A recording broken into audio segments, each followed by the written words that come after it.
Just minutes ago, President Obama approved a disaster declaration for West Virginia. 9 counties are dealing with a chemical spill. It contaminated the water supply. Up to 300,000 people are being told not to touch the tap water. And another big story now, a new and unsettling twist in the story of all those Americans with contaminated water in their homes in West Virginia. Thousands have been told the tap water is once again safe. But tonight, a new warning: pregnant women should not drink it. Authorities say 7,500 gallons of a toxic chemical used to process coal leaked into the Elk River on Thursday from Freedom Industries, a company just upstream from a water treatment plant. Meanwhile, FEMA is on its way here to Charleston to help deliver water to those residents who can no longer turn on the tap.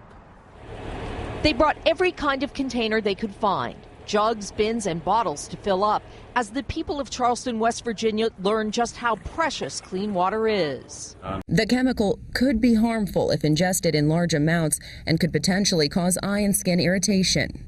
The chemical flowed into the Elk River, contaminating West Virginia's water supply. 26 years it hasn't been inspected, so if it had been certified every year like they're supposed to do, then we could have avoided this whole situation. I was live on the air when the governor's first tweet went out basically announcing that this had happened. And at first, we didn't really know what that meant. We'd gotten a little more information. We'd confirmed that, yes, this came from the governor's office and it is a do not use order.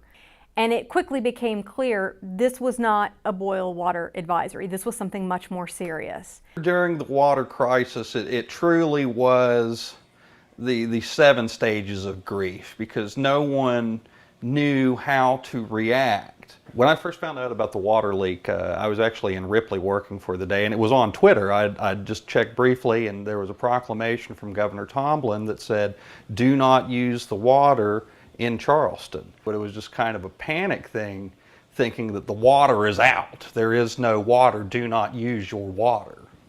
And your gut check when the systems that you rely on every day fail is panic. In short, it was a mess. It was a mess. I was lucky. I had water. But that meant I was sort of ground zero for people who needed showers, who needed to fill up water bottles, for people who just kind of wanted a place where they could get away from the no water situation wherever they were and feel a sense of normalcy for a little bit. Anyone that lived in Charleston or the 9 counties that were affected were directly involved, including all the media.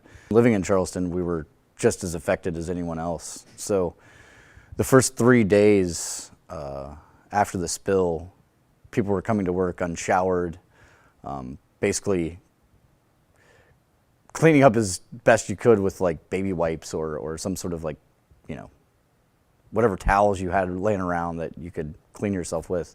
I mean, bottled water, bar soap, and a washcloth was about the best you could do. So what we saw from that chemical spill is that when we don't have water, it creates a serious situation, and not one that's just, oh, environmentalists care about it.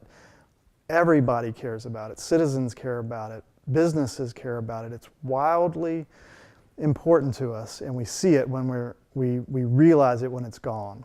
We have to be protective of that water.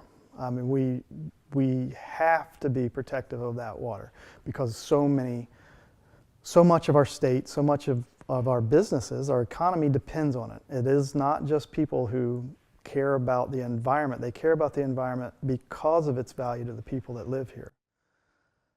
This was not handled well, in my opinion, at multiple levels.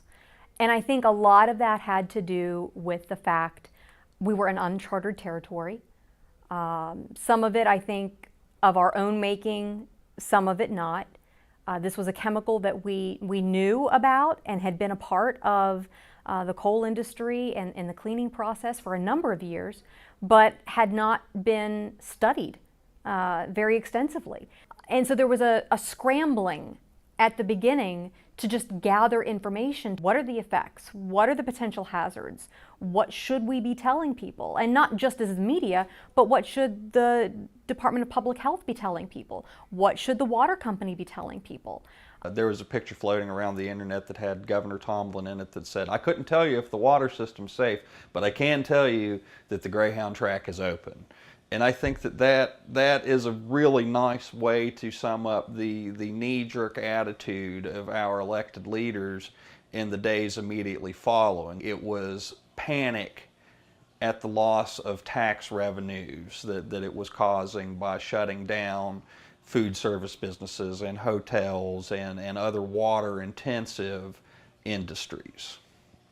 I think people need to advocate for their community and for safety in their community, no matter what it is, and be informed and hold people accountable. And hopefully, we'll keep something like this from happening again.